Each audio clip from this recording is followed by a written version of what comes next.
I'm a little bit like in awe. You know, what's funny is I had no idea what was going on, and David wouldn't tell me anything.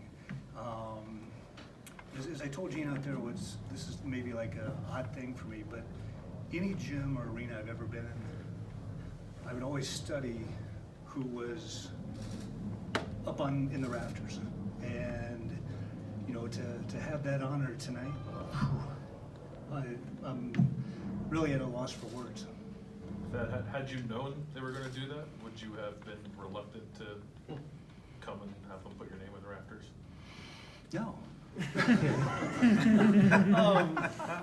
No, I don't know. I mean, you know, I think from the standpoint, like I said, I'm glad that I didn't know, and I thought they were going to be like a rocking chair or something like that, or golf balls. But you know, to me, I may be different, but I think that tonight's probably the greatest honor that I've ever received, and at this exact same time, it's probably the most humbling experience that I've ever had in my life. You know, I think when I think back to all the people I've seen in rafters, and you know, to do it at a place where I didn't go to school, quite honestly, it means the world to me. Were you at all surprised that Chris and his wife, that they called to do this so soon? I mean, you haven't even been gone that long. Yeah, you know, but I'll be honest with you. The one thing I said to myself was, usually I do this when a guy's dead, and at least I get to see it. So I was excited from that standpoint. But you know, I think that the transition has been so smooth, and Chris is doing not only with the coaching, but just running the program and you know, the things that we tried to do when we were here in terms of, bringing back the former players, and you know, what he's done in that regard is I mean, second to none, and just everything that he's doing here. I could not be happier in terms of the fact that he's here, the job that he's doing, and what he's going to continue to do. Thad, how have you been enjoying your year and a half away? I was in the Bahamas last week for the battle to Atlantis. But you know, honestly, doing a lot of catch up in terms of you know, I think for me, the proudest moment of the night was for my kids and my wife, because you know, all of our jobs takes us away, but I think of all the things that I've missed, and you know, one of my daughters received an award at her school the other night, and I was laughing, saying if I was still working, I wouldn't have been there to see it. And so, you know, just doing some traveling and that sort of thing. And I tell people I'm still unwinding from the 17 years or whatever I was a head coach. Thad, we know this can be a tough business sometimes. How does it feel that for you and the school that you coached at for so long, like, how would you describe where you are with Ohio State? And I guess this showed where Ohio State is with you. But you know what I'm saying? Like, sometimes there's a separation and there's hard feelings. Right. Where are you with Ohio State? I am as completely at peace. You know, it's funny because I always said this when I worked here. I don't know what they do to the students and the fans when they're here, but they inject something in them. And you know, I found myself rooting so hard last Saturday for Ohio State in the Michigan game, and we don't miss games. Now, basketball is a little bit different. I didn't get to see those guys as much as I wanted to last year, but no, we had a great run here, and you know, I said that this summer, when you're coaching, you remember the losses. When you're not coaching, you remember the wins, and you know, I've had. It's funny, in my office in my new house, I've just got pictures up, and you know, just sitting there sometimes and look around, because when you're coaching, you don't have the opportunity to ever stop and smell the roses, because it's always on to the next thing.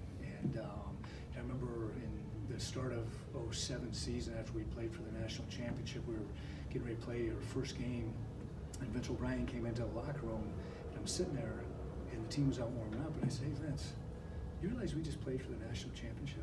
He's like, "Yeah." And I said, I think it's the first time I've thought about it since, because it was just, you were on to the next thing. And so from that perspective with Ohio State, you know, this place, I raised my kids here for the majority of their lives, and 13 years is a long time.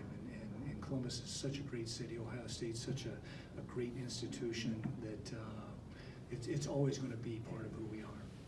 How did this all come together tonight? What were the conversations like with you and everyone here at Ohio State in terms of making this moment happen tonight? Well, you know, Chris had reached out and you know, he says, hey, we want to come back and honor you. And after I talked to him, I immediately called David Egwall and said, how much do they want for this honor? And but you know, it just sort of happened, and he said, you can pick any game you want, and believe it or not, this is like the only game. I got a daughter who's studying abroad next semester, so we couldn't do a Big Ten game, and it worked out well for us in terms of our schedule. That it was probably pretty easy for them to pick the game highlights to show in that video, you know, Sill shot and Evans launch and Indy and stuff like that. I'm just wondering what memories you may have of, you know, special moments that just come right to mind with you, maybe that were not even, you know, moments on the court. I'm sure you had a few go through your head. Yeah, you know, Jeff, it's funny because I always get asked the question now, who's your favorite player, your all-time favorite player? And kind of like, what's your all-time favorite memories? And I always say the same thing. You know, there's some guys. I had a friend call me tonight and said, "Hey, my son was playing on one of your former players' teams. He didn't like you." And I said, "Well, what makes you think I liked him?" And but I think that you know, the second year here when we won the Big Ten championship and Ron hit the shot up at Northwestern to clinch a tie. You know, there was a play. I still say my all-time favorite play in my time at Ohio State was when Jaquel Foster against Illinois in that game with 4:30 to go, back tipped, ran into the cheerleaders, came back out, back tipped again, jumped on the ball. D. Brown jumped on his back. It was his fourth foul. They had to take him out of the game. You know, one of my all-time favorite memories was when I put Greg Oden in the first time against Valparaiso, and his warm-up got stuck on his cast and he couldn't get it off, and I ran down there and was tugging it off of him. But you know, just there's so many, and it would probably blow your mind if we sat down and had a beer and the things that I talked about, you'd be like, I wonder why that was so significant to him, but there was something special about them. So yeah, a lot of just tremendous memories. I'm going to take you up on the beer. Okay.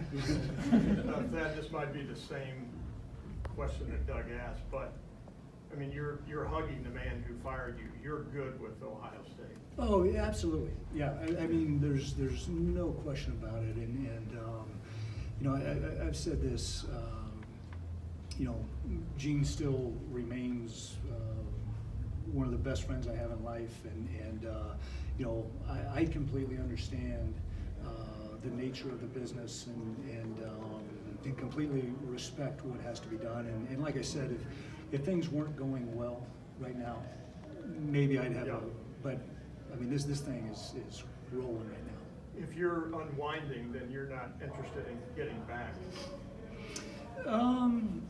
You know, right now, I don't know. It's funny because I've actually started watching things a little bit more serious this year, but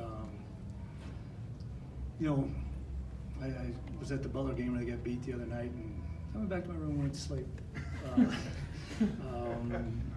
So I don't know. I'll tell you a great story. A few weeks ago, Butler was home open or a Saturday game, and my college buddies said, "Hey, we're going to meet at a place and we'll watch a little football, and then we'll go to the game." So I go in this place, and these guys are having the time of their lives, and I said, "You know, it's the game's in 5 hours." And I said, "Is this what you guys were doing all those times you would come see me before a game?" Right. And they go, "Yeah, and after." And so you know, I'm seeing a little bit of a different side. Yeah, you know, it's like, and I was going to say this tonight. One thing I never knew they did in college basketball was halftime shows. And I wanted to make sure that they knew I wasn't going to jump off a trampoline or ride a unicycle and spin plates or something like that. But I don't know. You see so much more now. And Why didn't you take that Georgia job? You know, it just wasn't right. Had a wonderful experience there. Loved the AD, but where I was at the time, it wasn't the right situation for me. And how do you feel now physically? I was telling Dan, knock on wood, I wake up every morning and say something has to go wrong because I feel too good. You know, Wow. and I told my wife the other night, I said, look, I'm not going to apologize to people for being happy. Right. And so no, I feel really good, and you know, blessed to do what I did, and one of the biggest things is just continuing to try to get right and Yep. all that stuff. Okay, Laura? Thad, just how much do you follow the Ohio State men's basketball program these days? And you've got this little fraternity of players who seem to keep in touch. I'm wondering how often you get in touch with them. You know, it's funny. I follow as close as I can.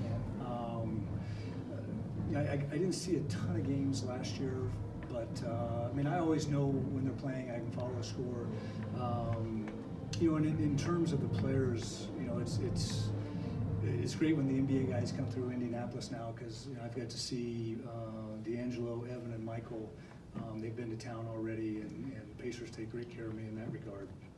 But you know, just punching in. You know, it's funny how guys will hit you out of the blue and just need something, advice or whatever it is, and you know, Greg Oden and Mark Titus were over.